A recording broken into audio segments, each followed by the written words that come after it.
नमस्कार, मी कस्तुरी. The inspired स्टोरीमध्ये तुमचं पुन्हा एकदा स्वागत आहे. आम्ही आलो आहोत आता निलेश सरांच्या ऑफिसमध्ये. तर चला आपण त्यांच्याशी गप्पा मारूयात आणि त्यांचं ह्या वर्षीचं विजन काय आहे इलेक्शनचं ते जाणून घेऊयात आणि अजून त्यांच्या बाबतीत आपण खोलवर जाणून घेऊया. चला दादा, थँक्यू तुमचा वेळ दिल्याबद्दल. मला सांगा की तुमची पॉलिटिक्सची सुरुवात कुठून झाली आणि एवढ्या यंग एजमध्ये तुम्ही पॉलिटिक्समध्ये कधी आणि कसे उतरलात? खऱ्या अर्थानं गणेशोत्सव आताच साजरे झाले. खऱ्या अर्थानं गणेश मित्र मंडळ, भावश्री बापदेव मित्र मंडळ, त्याचप्रमाणे मावळचे खासदार श्रीनाप्पा बारणे, त्यांचं त्या ठिकाणी प्रथम आमदारकीचं इलेक्शन होतं. तेव्हा आमच्या मंडळावर एक काम करण्याची संधी आम्हाला मिळाली. त्यावेळेस आमच्या मंडळाच्या सर्व सभासदांनी आपणचं काम केलं. त्यावेळेस आपणचा थोड्या मताने पराभव झाला, परंतु त्याच्यानंतर आपणशी आमची एक नाळ जुळली आमच्या मंडळाची. आज देखील आमच्या मंडळाची आरती अजून देखील चुकवत नाही. त्यांच्या माध्यमातून शिवसेना पक्षाच्या माध्यमातून होते, त्या माध्यमातून आपण काम करत गेलो, लोकांपर्यंत पोचत गेलो. आणि पहिली गोष्ट, मला आवड कोणत्या मित्राचा वाढदिवस असेल किंवा सुखदुःखामध्ये असेल तर त्या ठिकाणी पोचणं हे मला खूप आवडायचं. कारण की आपण एखाद्याला मदत करतोय. कारण की जे आई वडिलांनी आपल्याला जे शिकवलं की प्रत्येकाला मदत करायची, पण कधी नाव पुढं नाही आलं, त्यांचं नाही आलं आजपर्यंत. परंतु मग मला वाटलं की आई वडील एवढं करतात, किंवा मग खास करून माझे वडील सुद्धा बऱ्याच जणांना मदत केली, परंतु वेळेला त्यावेळेस वडिलांच्या मागं कोणी उभं राहत नाही. बघितलं की वेळेला सपोर्ट करणारे लोक पाहिजे, ही गरज आहे समाजामध्ये.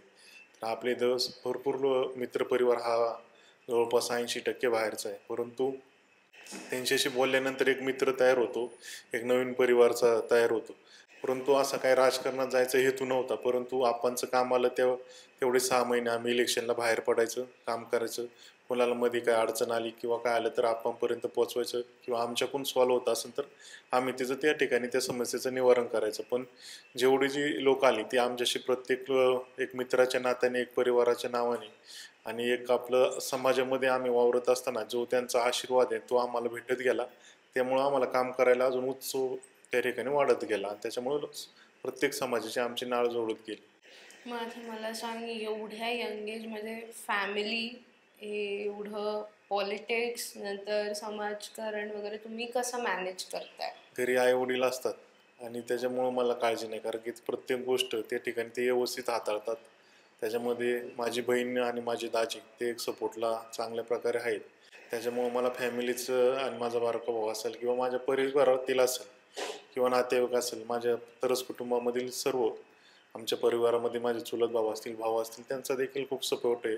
त्याच्यामुळं मला कोणत्याही प्रकारची, परिवारामध्ये कसल्याही प्रकारची अडचण आली, हॉस्पिटलला मुलाला नेणं असं, किंवा इतर छोट्या मोठ्या गोष्टी असतात त्या घरात लागतात, त्याच्यासाठी ते कुणी फोन केला तरी कुणी घेऊन जातात. मला घरातले शक्यतो फोन करत नाही, कारण की त्यांना माहिती रात्री 10-11पर्यंत हा घरी नक्कीच येणार, आणि किती उशीर झाला तरी मी घरी आल्याशिवाय राहत नाही. त्याच्यामुळे काम करत असताना घरात एकदा दोनदा तरी जाऊन येतो, जेणेकरून आई वडिलांना सुद्धा बरं वाटतं, लक्ष राहतं. की सकाळी 6ला उठल्यानंतर मी प्रथम आपलं शंकर भगवानचं घोरडेश्वर मंदिर त्या ठिकाणी जातो. त्याच्यानंतर आल्यानंतर थोडासा व्यायाम वगैरे, मेडिटेशन, घरी बाजूला छोटासा गोठा आहे तिथं एक चक्कर मारतो. त्याच्यानंतर ऑफिसला येतो. आपलं मुकाई मातेचं मंदिर आहे, मुकाई चौक ज्यांच्या नावाने, त्या मंदिरात जातो. असा नित्यनेम ठेवला, जेणेकरून, आणि लोकांच्या फोनवरच आता जास्त करून आपण पद दिले, शिवसेना पद अध्यक्ष पिंपरी चिंचवड शहराचं. त्याच्यामुळे पदाचा थोडासा इफेक्ट किंवा त्या अधिकारांवर थोडीशी वचक राहून त्या ठिकाणी कामं त्या ठिकाणी फोनवरच जवळपास 80 ते 90% कामं फोनवर होतात, आणि जास्त करून कामं फोनवरच होतात. आपण किती जरी त्या कामाला फक्त सोशल मीडियापुरतं आपण त्या जागी जाऊन फोटो काढू, ठीक आहे, पण ते आपणच काम करतो म्हणून जायला पण काय हरकत नाही. त्याच्यामुळे आपले अशा प्रकारचे कामं चालू आहे. प्रत्येक काम ही समस्या खूप छोट्या असतात, ते पालिका फ्रीमध्ये कामं करून देतात, फक्त की त्याचा फॉलोअप घेणं, लोकांना अधिकाऱ्यांचे नंबर देणं, ह्या गोष्टी त्या लोकांपर्यंत पोहोचवल्या पाहिजे. अशा छोट्या छोट्या समस्या असतात. काहींचे ॲडमिशन होत नसतात, तर आपणचं लेटर देऊन त्या ठिकाणी बरेचसे ॲडमिशन होतात. त्या बरेच कॉलेजांच्या माध्यमातून आपण बऱ्याच विद्यार्थ्यांना त्या ठिकाणी एखादा गरीब भेटला तर आम्ही आर्थिक देखील मदत करतो, जेणेकरून त्याला पुढे जायला त्याची टक्के बघून, त्या ठिकाणी तो शिकण्याच्या योग्यतेचा बघून त्या ठिकाणी आम्ही पाहिजे ती मदत करायला तयार होतो. ओके. मग मला सांग दादा की खरंच यंग एजमध्ये तू पॉलिटिक्समध्ये उतरल्यास आणि तू आई-बाबांना सांगितलं, की मी उतरतोय पॉलिटिक्समध्ये, मला आहे इंटरेस्ट, हेच करिअर आहे माझं, मी इलेक्शन लढवणार. मग तेव्हा त्यांचे एक्सप्रेशन, हावभाव काय होते? कसं सपोर्ट मिळाला तुला ह्या सगळ्या कारण मी फॅमिलीचा? प्रत्येक गोष्टीमध्ये मी करत गेलो. त्यांना न विचारता बऱ्याचशा गोष्टी केल्यात मी. त्याच्यामुळं माझे वडील जे होते ते सरपंचाचं इलेक्शन असं नगरसेवकाचं इलेक्शन माझे वडील फिरायचे मागं. त्यावेळेस मी बघायचे की त्यांच्या पायाची ज्यावेळेस चपला झिजत होत्या ना, त्यावेळेस बघायचे निवडून आणण्यासाठी आपला माणूस ते किती प्रयत्न करायचे. त्याच्यामुळे मी त्यांना आवड होती वडिलांना इलेक्शनमध्ये किंवा कुणाला सपोर्ट करणं, प्रत्येकाचं काम मनापासून करणं. त्यांच्या खूप लक्षात यायचं की इथं गोष्टी चुकीच्या चालल्यात, ह्या बरोबर आहे. लोकांनी असं नाही केलं पाहिजे. प्रत्येकजण असंग राहत होतं. त्यांनी आपला विश्वास म्हणून चांगल्या प्रकारे संघ राहिले.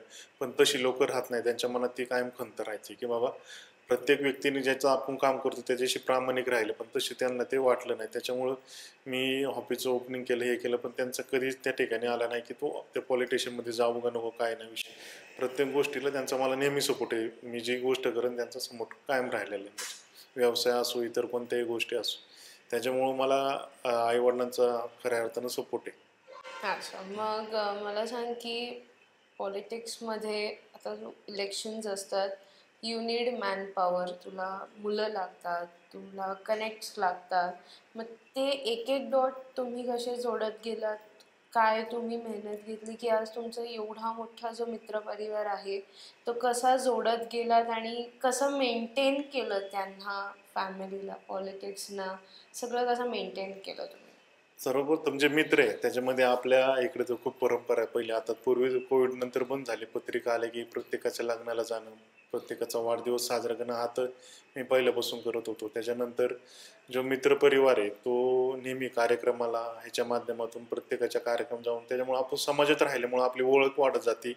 जरी आपण गेलो तरी मोठी व्यक्ती असेल किंवा छोटा असेल तर विचारतात की बाबा हा मुलगा कुणाचा आहे. तर अशाने ओळख वाढत जाते. प्रत्येक आता गाव मोठं वाढत चाललंय पण प्रत्येक मंडळाच्या पोरांसंग एक भावाचं नातं, मित्राचं नातं तयार झाल्यामुळं त्याच्यामुळं जो आपलं काम बघून बरेच आता अथर्व असन तो आपले काम बघून तो म्हणला मला तुमच्या संगच मी राहणार. म्हणजे असे कितीतरी आमचे एक शिंदे मामा म्हणजे असे कितीतरी लोक आहे की ते म्हणतात फ्रीमध्ये कुणाला पगार नाही. बरेचसे आपलं जे मॅन पॉवर आहे ते बरेचसे माझे मित्र म्हणून आणि एक माझं काम किंवा त्यांच्या ते आशीर्वादाने जे बघून. काम बघून ते माझ्याशी राहतात आणि जे पेमेंटवरती आहे ते ते देखील आपल्या चांगल्या प्रकारे काम करतात. एक आपल्या घरातला व्यक्ती उभं राहिल्यागत प्रत्येकजण काम करतो. त्याच्यामुळं मी एकदम चांगल्या प्रकारे लोकांमध्ये पोहोचवण्याचं काम त्यांच्या माध्यमातून आणि जे लोकांची कामं येतात त्यांचा फॉलोअप घेऊन ते काम करणं जी माझी टीम आहे ते प्रत्येक ठिकाणी करतात. त्यांना पूर्ण अधिकार दिले. त्यांना येऊन की पालिकेचे अधिकारी देखील त्या ठिकाणी ओळखतात की हे आपल्या ऑफिसमधनं कॉल गेला की त्यांना पालिकेच्या अधिकाऱ्यांपर्यंत पोहोचवण्याचा मार्ग माझे सर्व सहकार्य करत असतात. ओके. मग आता मला सांग, महाराष्ट्राचं पॉलिटिक्स खूप वर खाली सुरू असतं. प्रत्येक क्षणाला काही ना काही बदलत राहतं. तुम्ही ॲज अ अध्यक्ष म्हणून कशा त्या चेंजेस अडॅप्ट करता किंवा कसं तुम्ही मॅनेज करता ते सिच्युएशन्स? वरून जे पक्षांचे आदर्शी माननीय महाराष्ट्र राज्याचे उपमुख्यमंत्री आणि आमचे पक्षाचे मुख्य नेते आदरणीय शिंदे साहेब, त्याचप्रमाणे मावळचे खासदार श्रीरंगाप्पा बारणे, ज्या प्रकारे ते आदेश देशील आणि त्या प्रकारे त्यांनी पक्ष वाढवण्याचं काम त्यांनी आम्हाला दिलेलं आहे. पॉलिटिशियनमध्ये आम्ही जास्त इन्व्हॉल्व न होता तर त्यांचं म्हणणं आहे की नेता हा आपल्या दारात नाही तर दुसऱ्याच्या दारात शोभून दिसतो. त्या पद्धतीने आमचं काम चालू असतं. त्याच्यामुळं प्रत्येक नागरिकाचा आमच्या आप्पांचा जनता दरबार भरतो संडेला, सॅटर्डेला, शनिवार रविवारी भरत असतो. त्यावेळेस आम्ही जात होतो. त्या ठिकाणी आमचे देखील भागातले नागरिक आम्ही त्या ठिकाणी नेतो की जेणेकरून त्यांचे देखील काम झाले. याचं शहराध्यक्ष असल्यामुळं प्रत्येक ठिकाणी बरेचसे पक्षामध्ये प्रवेश होतात. प्रत्येक शनिवार रविवार आपांच्या पक्षामध्ये शिवसेना पक्षामध्ये मोठ्या प्रमाणात प्रवेश होतात. त्या पदाधिकाऱ्यांशी ओळख करणे आणि अशा प्रकारे आपला पक्ष घराघरापर्यंत पोहोचवणे आणि खऱ्या अर्थाने शिंदे साहेबांचं काम इतकं छान आहे की आपण जर बघितलं तर माझ्याकडे बरेचसे फोटो आता मी आरतीला सुद्धा फिरताना शिंदे साहेबांचे टी शर्ट घालून लहान मुलं फिरल्यात. हो. परत ज्या माता भगिनी त्यांचं आता बऱ्याच ठिकाणी आप्पा आणि साहेब देखील भेटायला गेले तर हो. त्या माता भगिनींनी आपल्या त्यांच्या पायाचं हाड वाढलं होतं, त्या ठिकाणी त्यांनी ते पैसे खर्च केले. बरोबर. बऱ्याच ठिकाणी बऱ्याच जणांनी, म्हणजे मस्करीचा विषय पण नाही की बऱ्याच जणांनी काजू बदाम देखील खाल्ले नव्हते, पण त्या पैशात त्यांनी खाल्ले. म्हणजे त्यांनी जो निर्णय घेतला तो निर्णय खऱ्या अर्थानं बहिणींपर्यंत पोहोचला.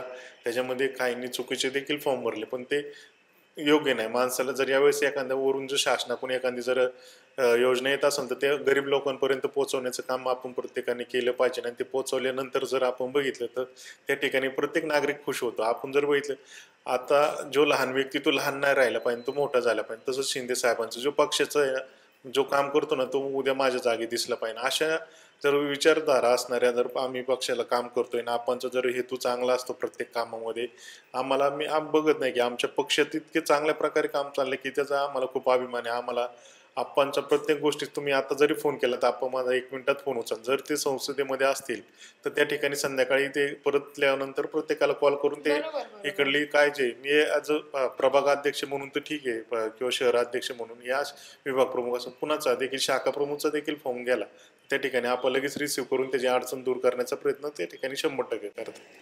नाही, अप्पांचं तर म्हणजे कामांचं पद्धत मलाही ओळखून हो, आहे, मीही त्याच्यामुळे आम्हाला ओळखून खूप आहे. सपोर्ट आणि भेटतो ना. प्रत्येक नागरिक ह्या एरियामधल्या अप्पांना ओळखून आहे, की असं नाही की तुम्ही त्यांच्याकडे गेलात आणि तो इश्यू सॉल्व्ह नाही झाला, असं कधीच झालं नाही. हा पर्सनल अनुभव, कारण की मी राहिली आहे त्यांच्यासोबत आणि त्यांच्या एरियामध्ये राहिले, त्यांची कामं बघितली आहेत. आणि मी ह्या एरियामध्ये नवीन आहे आणि तुमचं काम बघून प्रचंड काम आहे तुमचं, प्रचंड. म्हणजे आज इथे असाल तर तुम्ही एका दुसऱ्या तासात तुम्ही दुसरीकडे असता, एवढं मी बघून आहे तुमचं काम. धन्यवाद. पण कसं, मला अजूनही प्रश्न पडतो कसं एवढं मेंटली तुम्ही एवढं स्ट्रेस मॅनेज करता एवढं काम ह्याच्यात. करायची आवड निर्माण झाली ना माणसाला, की मग ते कोणतंही काम असो, की आपण ज्यावेळेस पॉलिटिशियनमध्ये करत असताना की आपण निवडणूक जिंकण्याच्या हेतून येतं तर आपण 100% काम करत असतो. परंतु लोकांनी पुढच्या वर्षी आपल्याला 5 वर्ष तुम्हीच उभे राहा अशा पद्धतीने म्हटलं पाहिजे, की त्यावेळेस की म्हणलं पाहिजे. पुढच्या वेळेस जर आमच्याकडून जर उमेदवार तर आमच्या निलेशच म्हणून असं पाहिजे, असं लोकांच्या तोंडातून आलं तर आपलं समाधान वाटतं. मला लोकांचं जर एखादं काम झालं तिकडून धन्यवादचा मेसेज आला तर खूप इतकं म्हणजे इतकं भारी वाटतं की कुणाला झालं नसतं की बाबा बाबा. माझ्याकडून काम होतंय लोकांचं, की कारण जेणेकरून लोक आपल्या विश्वासावर या ठिकाणी 1-1 कोटीचा फ्लॅट घेऊन या ठिकाणी येतात आणि त्यांना थोडं सहकार्य करणारं कोणीच नाही भेटलं तर अवघड होतं. त्यांचे प्रश्न हो, खूप छोटे असतात, सुटणारे असतात. तर त्या ते प्रश्नांचं सुटत नाही हो, ते. त्या अडचणी खूप छोट्या असतात, पण त्यांना वेळ नसतो. त्या ठिकाणी जॉबला असतात, पूर्ण आयुष्य त्यांचं फ्लॅटचे हप्ते फेडण्यात जातात. त्यामुळं बरोबर. सामान्य माणूस त्याचा पोटावर रोजचा रोजगार असतो. त्या ठिकाणी त्यांना 1 दिवस जरी पाणी नाही आलं तर त्यांची बिकट परिस्थिती होते. बिकट परिस्थिती. त्याच्यामुळं ह्या गोष्टी सर्व लक्षात ठेवूनच मग आम्ही काम करतो आणि त्या लोकांना त्या ठिकाणी लोक देखील आवर्जून मला फोन करून सांगतात की इथं काम बरोबर आहे, इथं चुकीचं आहे, थोडं लक्ष दे.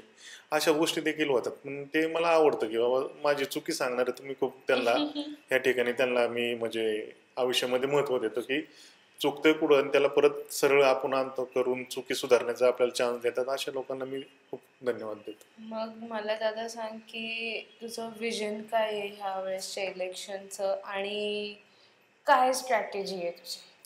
आता खरं सांगायचं तर आपला प्रभाग जवळपास 25 ते 30 वर्ष झालं पिंपरी चिंचवड महानगरपालिकेमध्ये आहेत. तर त्यावेळेस रस्ते, पाणी, लाईट त्या ठिकाणी त्यावेळेसच सुविधा पूर्ण व्हायला पाहिजे नव्हत्या. अंडरग्राऊंड लाईट असतील तर त्यावेळेसच त्या सुविधा पूर्ण व्हायला पाहिजे नव्हत्या. आत्तापर्यंत मी कुणाला नावं नाही ठेवत किंवा आतापर्यंत जे नगरसेवक होते त्यांनी देखील थोडंसं लक्ष देऊन कामं खूप सोपी होती, करायला पाहिजे नव्हती, पण त्यांच्याकडून नाही झाली. त्यानंतर ते 5 वर्षांनी इलेक्शन आल्यानंतर ते बाहेर येतात. मग ते सांगतात हे काम मी केलं, ते काम मी केलं. लोकांना सांगायची गरजच नाही पडली पाहिजे की तुम्ही कोणतं काम केलं. बरोबर आहे. तुम्हाला ते वारंवार सांगावं लागतं की हे काम केलं, हा रस्ता मी केला, ही बिल्डिंग मी केली, हे माझ्या भावाने केली, हे नातेवाईकांनी. तुम्ही सांगायची गरज नाही पडली. काम तिथं तुमचं बोर्ड बळच नेऊन लावणार की तुम्ही काम केलं म्हणून. ह्या अशा गोष्टी होत्या. पण लोकांना माहीत नसतं की त्या गोष्टी मागे त्यांचा हेतू चुकीचा आहे, की त्यांना फक्त आपलं पत्रिकेत आणि आपलं बिल्डरला म्हणून किंवा कोणत्याही कमर्शियल कामासाठी आपल्याला नगरसेवक पद पाहिजे ह्या हेतूने जर या ठिकाणी ह्या नगरसेवक ठिकाणी केलं तर हा नाही चालणार. नगरसेवक राहिल्यात. पण माझं विजन असं आहे की आपला प्रभाग आता डेव्हलप होत चाललाय. ह्या ठिकाणी डेव्हलपिंग आहे. डेव्हलपिंग होतं. जे बिल्डर आहे ते बिल्डर साईट कंप्लीट करून त्या ठिकाणी निघून जातात. त्यानंतर नागरिकांना आम्हाला आणि जे सामाजिक कामं करतात त्यांना समोर त्यांना सांभाळावं जायचं. लागतं. त्याच्यामध्ये आपल्याला पॉलिटिशियनमध्ये असल्यामुळं काहींचा हेतू की बाबा हे मतासाठी राजकारण करतात, ह्या गोष्टींना देखील आम्हाला कोणी टीका करतं, टिप्पणी करतं, पण त्याच्यामध्ये अर्थ नसतो. जे टीका करतात त्यांना दुसरीकडून पैसे चालू असतात, त्याच्यामुळे ते आमच्यावर टीका करत असतात. पण आमचं काम म्हणजे आम्ही त्यांचं दुर्लक्ष करतो, कारण की आम्हाला आमच्या कामावर विश्वास आहे, आमच्या लोकांवर विश्वास आहे, आमच्या प्रत्येक नागरिकावर, लहानांपासून थोरांपर्यंत सगळ्यांवर विश्वास आहे. जेणेकरून आमचे जे ज्येष्ठ नागरिक असतात त्यांचा देखील मला सपोर्ट असतो. प्रत्येक कार्यक्रम ते चांगल्या प्रकारे आहेत. त्याच्यामुळं माझं महत्त्वाचा विषय हाच राहील की आपल्याला ह्या ठिकाणी प्रथम सर्वात ह्या ठिकाणी क्रीडांगण आणलं पाहिजे, जेणेकरून लहान मुलं असेल, माता भगिनी असतील, आता मुली देखील प्रत्येक ठिकाणी खेळामध्ये प्रथम येतात, मुलं असतील तर आपल्या भागामध्ये जे मुलं आहे त्यांना त्या ठिकाणी खेळण्यासाठी ग्राउंड पाहिजे. आपण सोसायटी बघतो मर्यादित असतं, ज्या ठिकाणी क्रिकेटचं ग्राउंड बनन त्या ठिकाणी माझा विषय की प्रत्येक प्रकारची 5 प्रकारची माती तरी पाहिजे. बरोबर.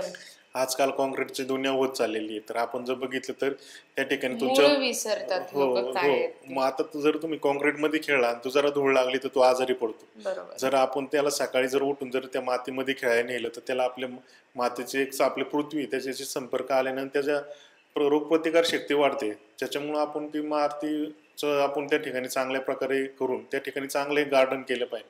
आपले ज्येष्ठ सर्व असतील त्या ठिकाणी सकाळ सकाळ उन्हाचं जर त्या ठिकाणी भेटलं तर आपल्याला आजारी पडू शकत नाही. डी विटॅमिन कमी होतं बऱ्याच जणांचं. फ्लॅटमध्ये असल्यामुळे ते ऊन येतच नाही, घरापर्यंत पोहोचत नाही. बऱ्याच जणांना म्हणतात व्यायाम करतो आम्ही, एकच तरी आम्हाला काय फरक नाही पडत. तर अशा गोष्टी देखील आपण ध्यान दिलं पाहिजे. ज्या ठिकाणी आपण जर बघितलं प्रभागामध्ये आपण खेळण्यासाठी ग्राउंडचा तो विषय झाला, त्यानंतर मोठं हॉस्पिटल, असे कितीतरी मित्र की अटॅक आला पण आपल्या नेटपर्यंत गेले. बरेच जण घटना घडल्यात माझ्या मित्रांच्या किंवा माझ्या समोर. असं तर हॉस्पिटल एक मोठं पाहिजे, जेणेकरून त्या ठिकाणी एकदम कमी रेटमध्ये ह्या ठिकाणी औषधं, पिंपरी चिंचवड महानगर ICU बेड पाहिजे, असे चांगल्या प्रकारचे पाहिजे, जेणेकरून बऱ्याच जणांचे जीव वाचू शकतात. कारण की आजकालचं जे फूड आहे जे आपण खातो ते एकदम मिक्स यायला लागलं, कारण ते हो, आणि प्रत्येक जण आता म्हणजे खाण्याच्या बाबतीत आपल्याकडे मालच राहत नाही, म्हणजे तो चांगला माल आपल्याला ठेवत नाही, बाहेर होतो तो. त्याच्यामुळे आपण ह्या गोष्टी सगळ्या लक्षात ठेवून लोकांना ते केलं पाहिजे. त्यानंतर प्रत्येकांना सकाळी उठल्यानंतर एक योग शाळा वगैरे, सांस्कृतिक भवन, आणि आपण जर बघितलं सायकल ट्रॅक जो चालू केलाय, पण PCMC कडून सायकल ट्रॅक, पण सायकल कुठे आहे? सायकलच नाही आपल्या प्रभागामध्ये. किंवा रावे, सायनगर, मांबोडे एवढ्या वर्ष बाकी एरियामध्ये काहीच नाही जसं पाहिजे तसं. ज्याप्रमाणे ग्रामपंचायत आहे, आता तुम्ही जर बघितलं तर ह्या ठिकाणी जर चाललं तर फक्त अधिकारी जे रोडनी जातात तेच अधिकारी. जर आतमध्ये जर तुम्ही रावेत असाल, रावेची तर खूप बेकार परिस्थिती. चंद्रभागाच्या समोर आतमध्ये छोट्या छोट्या सोसायटी त्यांच्या खूप बेकार परिस्थिती. त्याचप्रमाणे आमचं साईनगर असेल, किवळेमध्ये असेल, तुम्ही जरी सगळा भाग म्हणला तरी काय प्रॉब्लेम नाही. प्रत्येकाचं नाव प्रत्येक एरियाचं नाव घेण्यापेक्षा किवळे, रावे, साईनगर, पूर्ण एरियामध्ये आता आपणच्या माध्यमातून आपण ओपन जिम 6 बसवल्यात जवळपास. प्रत्येक 15 लाखाची साहित्य येते. तर आपण गोरवडेश्वर ज्येष्ठ नागरिक, परत त्या ठिकाणी मस्के वस्तीला बसवले, त्यानंतर साईनगरला बसवले, इंद्रप्रभावशी बसवले, ओपन जिम. आपण लोकांचं आरोग्य म्हणून बरेच लोक त्या ठिकाणी आनंद व्हायला, पण ते कल्पना नाही की कुठून आलं, पण त्यासाठी आम्ही त्या ठिकाणी खासदार निधून आलं, त्या ठिकाणी ते बोर्ड लावण्याचं आमचं चाललेलं काम. कारण की बरेच जण अपोट होतं की महानगरपालिकेतून आल्या, काहींनी पोस्ट पण केल्यात की बाबा हे ना महानगरपालिकेतून. तसंच आपणच्या माध्यमातून आपण सिमेंटचे रस्ते देखील आपण आपल्या प्रभागामध्ये केलेले आहेत. त्याच्यामुळं आपले जे रस्ते ना त्याच्यामध्ये आपण लाईट पाणी म्हणलं तर आपण ते अंडरग्राऊंड ड्रेनेज आहे ते एक मोठं केलं पाहिजे. आपण जर बघितलं कोणत्याही रस्त्याला रेन वॉटरची लाईन नाही, त्याच्यामुळे रस्ते खराब होतात. ते असं केलं. आणि जे ठेकेदार रस्ते बनवतात त्यांच्यावर आपण गुन्हे दाखल केले पाहिजे. त्याच्यामध्ये अंडरग्राऊंड लाईट झाली पाहिजे. ह्या गोष्टी हे एवढ्या वर्षात इकडच्या नगरसेवकांनी नाही बघितले असं वाटतं. आता काय आलं ह्या वर्षामध्ये, त्यांना बिल्डर असायचे, बिल्डर त्यांचं काय पैसे देऊन त्यांना ते काय प्रकारे त्यांच्या खूप काम, बिल्डरचं काम करणं फक्त, बाकी काही विषय नाही. सामान्य जनतेला समोर थोडीशी त्यांना आमिष दाखवून किंवा त्यांना कोणत्याही प्रकारचं भूल करून त्या ठिकाणी चुकीच्या पद्धतीने ते हे करतात. त्यामुळे इथं कामं झालेलीच नाही. नागरिकांना ते लक्षात येत नाही की आपला प्रभाग आतापर्यंत पिंपरी चिंचवडमध्ये तर कसा झाला पाहिजे. खऱ्या अर्थानं आपल्या इथं आणि शेतकऱ्यांच्या जागा राहिल्यात आता, तर शेतकऱ्यांशी समन्वय साधून त्या ठिकाणी अधिकारी, कारण की आपण जर बघितलं आरक्षण सुद्धा बिल्डरच्या जागा नाही पडत शेतकऱ्याच्या, आणि शेतकऱ्याच्या परिवार असतो मोठा 150 ते 200, म्हणजे परिवारामध्ये माणसं असतात. तर असे आरक्षण पडलं तर शेतकरी खच्च होऊन जातो. त्या ठिकाणी त्याचं म्हणजे तू डेव्हलप करणार आरक्षणला तो तोंड विचार देणार. पण करत नाही हो, तेवढं करायचं. त्याच्यामुळं आपलं प्रथम काम आहे की शेतकऱ्याला समजून सांगणं, त्याला डेव्हलपमेंटला तयार करणं. बिल्डर येतात करून जातात. आता बरेचसे शेतकरी वॉचमेन आहे काही भागांमध्ये. मग अशी परिस्थिती काहीतरी त्यासाठी त्या लोकांना आता आरक्षण जे आहे ते पूर्ण शेतकऱ्यांच्या जागेवर इथले जे आहेत तर त्यांना देखील समजून सांगितलं, पण त्याचा पण मोबदला भेटतो, पण त्यांना कळणार नाही ना. कळत नाही ते. कारण की सांगणारं कोण आता नाहीये आता त्यांना या गोष्टी. आतापर्यंत त्यांचे 2 रस्ते गेले तर त्यांना 1 रुपया मोबदला भेटला, त्यांना TDR वगैरे FSI भेटतो, या गोष्टी माहितच नाही. बरोबर रस्ता आहे. जाणार त्या भीतीने बिल्डरला तरी जागा विकतील, नाही तर असं फ्री तरी रस्ता फ्री जाणार. तरी देतात. हा, असा बरोबर. प्रॉब्लेम होऊन त्यामुळं ते सगळेजण घाबरलेत आता. त्याच्यामुळं प्रथम काम आहे की आपल्याला ज्यांची जमीन मालक आहे त्यांना आपण त्या ठिकाणी अधिकाऱ्यांना अधिकार मिळवून देणं. अधिकार मिळवून दे, त्यांचा मोबदला मिळवून देणे आणि त्यांना समजून सांगणे की इथं काय होणार आहे. जेणेकरून आता ज्या जागा राहिल्या त्या शेतकऱ्यांच्या राहिल्यात आणि ज्या बिल्डरच्या जागा आहे तिथं कोणत्याही प्रकारचं मला वाटतं नाही की चांगलं प्रकारचं आरक्षण ताब्यात घेतलं, अजिबात नाही. ते उठवून त्या ठिकाणी त्यांना खूप आयडिया असते कशा प्रकारे अधिकारी हँडल करायचे. त्याच्यामुळं प्रत्येक अधिकाऱ्यांनी सुद्धा जबाबदारीने काम केलं पाहिजे की आपलं जे पद आहे ते थोड्या दिवसासाठी, पण या माणसाला आयुष्यभर त्यांचा परिवार त्या ठिकाणी राहणार. बरोबर. तर कोणती गोष्ट विचार करून प्रत्येक अधिकाऱ्यांनी केली पाहिजे, जबाबदारीने केलं पाहिजे. पद हे महत्वाचं नाही, पण माणसांजवळ जे आयुष्य आहे त्यांना तर त्यांचं ते महत्त्वाचं. खराब होतं ना पूर्ण लाईफ. मग दादा मला सांग की तू गणपतीमध्ये नाही म्हटलं तरी 100 ते 200 सोसायटीमध्ये गेला असेल आरतीला वगैरे. प्रत्येक सोसायटीने एक ना एक तुला कंप्लेंट किंवा काहीतरी सांगितलं की आम्हाला हा प्रॉब्लेम आहे, तो प्रॉब्लेम आहे. मेन सगळ्यात प्रॉब्लेम कोणता आहे की तो आजपर्यंत सॉल्व्ह झालाच नाही आणि तो ऑलमोस्ट कॉमन झाला आहे इथे. मेन प्रॉब्लेम पाण्याचा आहे. हा, तो आजपर्यंत सॉल्वच नाही झालेला. ते फक्त सोसायट्यांना थोडंसं हे करणं, आमिष दाखवणं त्यात पुरतं. त्यामुळं ते प्रॉब्लेम सॉल्व झालेच नाही बऱ्याच ठिकाणी.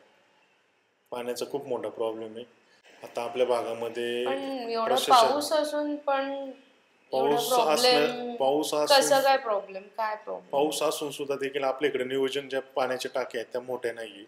पाऊस आहे पण आपण जर पावसाला जर अडवलं नाही ते पाणी, जर आपण जर सेव्ह नाही केलं. डॅम जर नाही बांधलं तर पाणी कुठून पुरवणार. त्यासाठी बरोबर आहे. बांधारे वगैरे डायरेक्ट थेट आपण जर पालिकेचं पाणी स्वच्छ ज्या ड्रेनेज लाईनचे ज्या लाईन आहे त्या नदीला सोडल्यात त्या पूर्ण बंद केल्या पाहिजे. त्यामुळे मोठ्या मोठ्या पाण्याच्या टाक्या झाल्या पाहिजे. आता दादा आपल्या तुला वाटतं की तुम्ही जर निवडून आला तर तुम्ही हे सगळे चेंजेस करू शकता? 100% मी चेंज करणार. कारण की मला आहे ना, मला पैसे कमवायचे नाही, मला माणसं कमवायची पहिली गोष्ट. कारण की माझ्या वडिलांनी आजोबांनी खूप मला पुरेल असं खूप ठेवलेलं आहे. त्याच्यामुळं काय अडचण नाही. मला त्याच्यामुळं लोकांना जेवढी मदत करता येईल तेवढी करायची. आणि जे बाहेरून लोक आलेत ते आपल्या एरियातून जाण्याचा विचार नाही केला पाहिजे की मला दुसरीकडे फ्लॅट घेतला पाहिजे. त्यांनी असं केलं पाहिजे की इथं फ्लॅट घेऊन राहण्यासाठी फक्त कामाला लांब जरी असेल तरी चालेल, येऊन मुंबईला जरी असेल तरी इथे येऊन राहिले पाहिजे की त्यांना ते इतकं भारी वाटलं पाहिजे. म्हणजे माझं प्रथम आहे की प्रत्येक एरियामध्ये झाडं पाहिजे. ते कोणत्या प्रकारचे पाहिजे त्याने जेणेकरून त्या फांद्यापरमध्ये असं ज्या गोष्टी आपण जर बघितलं, एक जर बिल्डिंग बनायची कितीतरी झाडं तोडतो आपण. पालिका कमी झाडाचे पैसे घेऊन त्या ठिकाणी कमी झाडाची नोंद दाखवते. ह्या गोष्टी सगळ्या चालू ते चुकीचं. तुम्ही निसर्गाला जर आव्हान करत असाल तर निसर्ग एक दिवस दाखवतोच आपल्याला. त्याच्यामुळे सगळ्या गोष्टी त्यांनी अनुभवल्यात. आपण कोविडच्या वेळेस किती सुंदर दिसत होता निसर्ग. हा लोकांना खूप दुःखद घटना घडल्या, नव्हता यायला पाहिजे कोविड, पण नॅचरल वातावरण किती चांगलं झालं नाही. आणि राहणीमान पण खूप बदललं होतं. सगळं बदललं. लोक खूप चांगले. आता जर बघितलं तर बाकी ठिकाणी गोवा मला या गोष्टी खाऊन रोडनी थुकतात लोक. त्या ठिकाणी आपल्या माता भगिनी जातात. ह्या गोष्टी नाही केल्या पाहिजे लोकांनी, आवर घातल्या पाहिजे लोकांनी. एक समाजाची बांधिलकी म्हणून जी व्यसनं आहे ती तुम्हाला जर काय गोष्टी हा ते तुम्ही नाही काय केल्या पाहिजे. आणि पालिका दंड देखील मारते, परंतु असं पाहिजे असं दंड मारत नाही. जे थुकणारे आहे त्यांच्यावर मारलंच पाहिजे. जे व्यवसाय करतात त्यांना 10 वेळा त्रास देतील, त्यांच्या गाड्या उचलून नेतील. पण ते माणूस आपला प्रयत्न करतो छोटा व्यवसाय उभार. तुम्ही काहीतरी त्यांना एक टॅक्स घेतला पाहिजे त्यांच्याकडून किंवा एखादी हातगडी त्यांना त्रास नाही दिला पाहिजे. काय होतं ते काय त्यांची पार्श्वभूमी काय, एखाद्याचा पॅरालिसनी, एखाद्याला मुला शिकवायचा असतो, एखाद्याचं खूप अशा अडचणी असतात की जे सुटणारा नसतात. ते पण बिचारा आपल्याला खायला भेटलं बाद झालं. म्हणजे अशी लोक देखील की बाबा ते कष्ट करतात पण त्यांना पालिका उचलून नाही, ह्या गोष्टी नाही केल्या पाहिजेत. तुम्ही जर बघितलं तर एक बिल्डिंग सँक्शन ज्या बिल्डिंग झाल्यात ना, एक प्लॅनच्या अनुसार सँक्शन नाही. तिथं सगळ्यांचे काही ना काही बाहेर आलेलं असतं. मग ह्या गोष्टी का तुम्ही दुर्लक्ष करताना एखादा छोटा हातगाडी लावतोय, ठीक आहे, त्याला तुम्ही त्रास हा त्या समोरच्या मूल मालकांनी कंप्लेंट दिली असेल दुकानवाल्यांनी, ते ठीक आहे की बाबा त्याला बाबा त्या दुकानाचा व्यवसाय कमी होत असेल किंवा त्याला हा त्रास होता तर ठीक आहे. पण ज्या ठिकाणी जागांवर काहीच नाही बनले तर त्या ठिकाणी हे लोक व्यवसाय करतात, तर ते नाही केलं पाहिजे. काय होतं की मी बघतो की कोविडमध्ये बऱ्याच जणांचा त्या ठिकाणी हात निघून गेलेला आहे. म्हणजे मुख्य व्यक्ती अचानक एवढा रस्ता होता, अचानक काही घटना होतात, आता मेन माणसं निघून जातात. मग काही होईल आजकाल सांगतात, त्याच्यामुळं सपोर्टला पाहिजे. आणि लोकांना माझी प्रत्येकाला विनंती राहील की प्रत्येकाने आपला इन्शुरन्स काढावा, मेडिकल असेल या कोणत्या गोष्टी काढावं. कारण की प्रत्येक जण मदत करणं, आपल्या जवळपास संख्या 1.5 ते 2 लाख संख्या आपल्या प्रभागाची राहणीमान. जर बिल्डर वगैरे म्हणजे त्यांची कामगार असेल, ट्रेबल कॅम्प असेल वगैरे सगळं जर पकडून, आणि वोटर आपले 75,000 आहे, तर प्रत्येकाने त्या ठिकाणी ह्या गोष्टी केल्या पाहिजे. आणि ह्या गोष्टी महत्वाच्या आहे. आपल्या शरीराची प्रथम काळजी घेतली पाहिजे. कामं तर होत राहतात, काही विषय हो, त्याला पहिलं प्राधान्य दिलं पाहिजे. त्यासाठी मला महत्वाचं की आपल्या इथं गार्डन आणायचं, बस. खूप महत्वाचा मुद्दा आहे तो. आणि नंतर बिल्डिंग झालं कोण गार्डन देणार, कोण नाही देणार, असा विषय.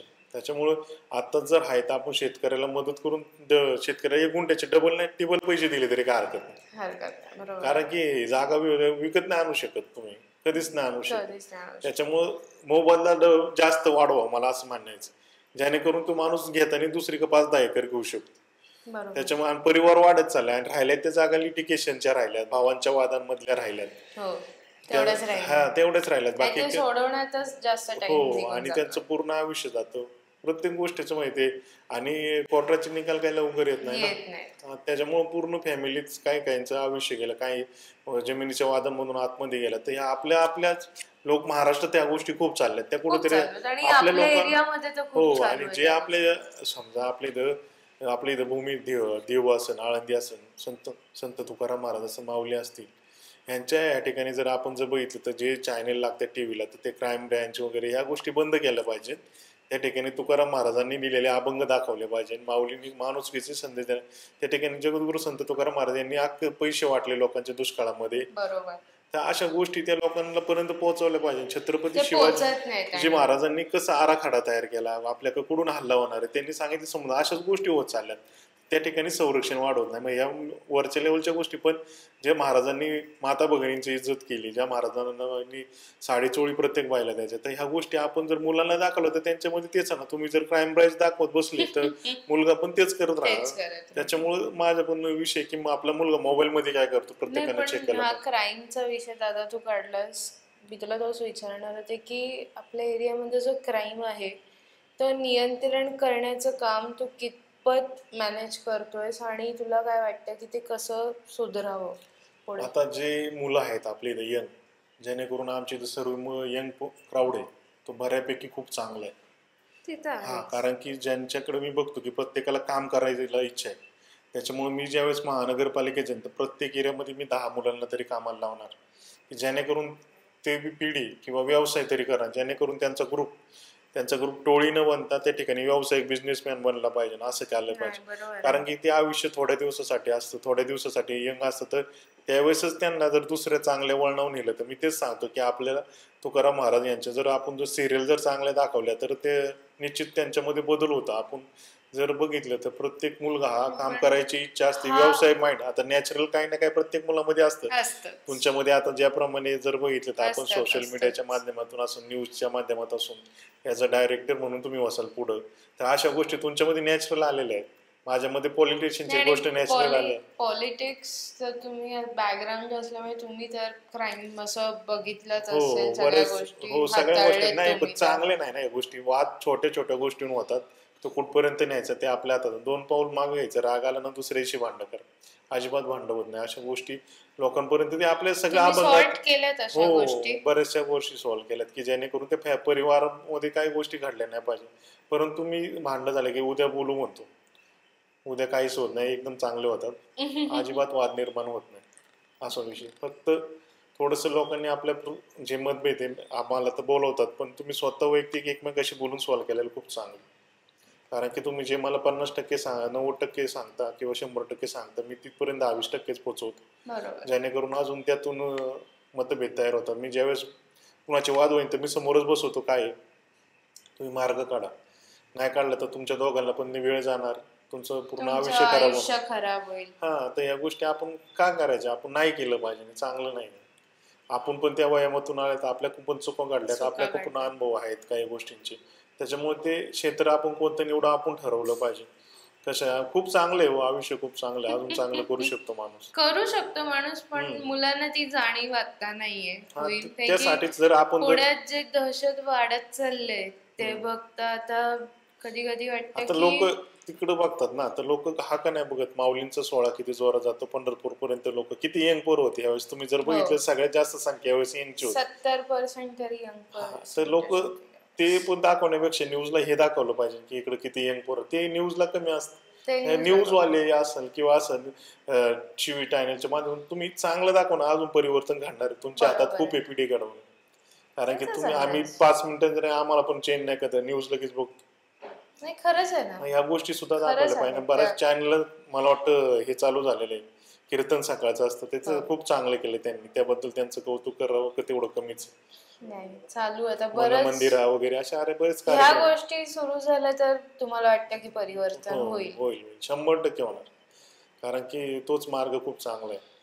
माझे सर्व माता भगिनी असतील आणि पूर्ण आपल्या प्रभागामधले युवा मित्र असतील, सर्व माझे बंधू असतील, त्यांना विनंती की राहणार की आपण येणारं इलेक्शन एक जागरूकपणे केलं पाहिजे. आपण आपल्या प्रभागाच्या विकासाच्या दृष्टीने प्रत्येकाने समोर येऊन, प्रत्येकाने आपलं समाजाचं बांधिलकी म्हणून प्रत्येकाने आपला 5 मिनिट तरी वेळ समाजाला देऊन त्या ठिकाणी आपला प्रभाग कसा विकसित होईल. आता जर सगळेजण जर त्या ठिकाणी काम करत असताना जर आपण जर बघितलं तर 5 वर्ष सगळे गायब होते, परंतु आता ह्या ठिकाणी आपल्याला आपली दिशाभूल करण्यासाठी आहेत. त्यासाठी आपण सर्वांनी माजींपासून तर दूर राहिले पाहिजे. आपण जे कामं करतोय त्या कामांवर विश्वास ठेवून जे प्रभागाचा विकास करते, ज्यांच्यात तुम्हाला काम करण्याची इच्छाशक्ती, त्या लोकांना आपण सहकार्य करून सपोर्ट करून त्या ठिकाणी आपल्या प्रभागात निवडून आणलं पाहिजे, ही जनतेला माझी विनंती राहील. आणि इलेक्शन बाबतीत काय बोलशील? इलेक्शन आता ज्या ठिकाणी महानगरपालिकेचे इलेक्शन खूप दिवसांनी म्हणलं तरी चालून 3-4 वर्षांनी लागतात, तर प्रत्येक नागरिक हा त्या संधीची वाट बघत होतं की आपण मतदान देऊन त्या ठिकाणी आपल्या जवळच्या व्यक्तीला आणि जे काम करते विकासाच्या दृष्टीने आपण निवडून आणणाऱ्या व्यक्तीलाच्या मागं उभं राहिलं. पण जनता देखील वाट बघते, आमच्यासारखे देखील जे इलेक्शनला उभे राहणारे उमेदवार म्हणून लोकांसमोर जाणारे ते देखील इलेक्शनचे खूप दिवसांपासून वाट बघतात. ती वेळ आता आलेली, तर या ठिकाणी आम्ही चांगल्या प्रकारे काम करून त्या ठिकाणी पिंपरी चिंचवड महानगरपालिका भगवा ध्वज फडकवल्याशिवाय राहणार नाही.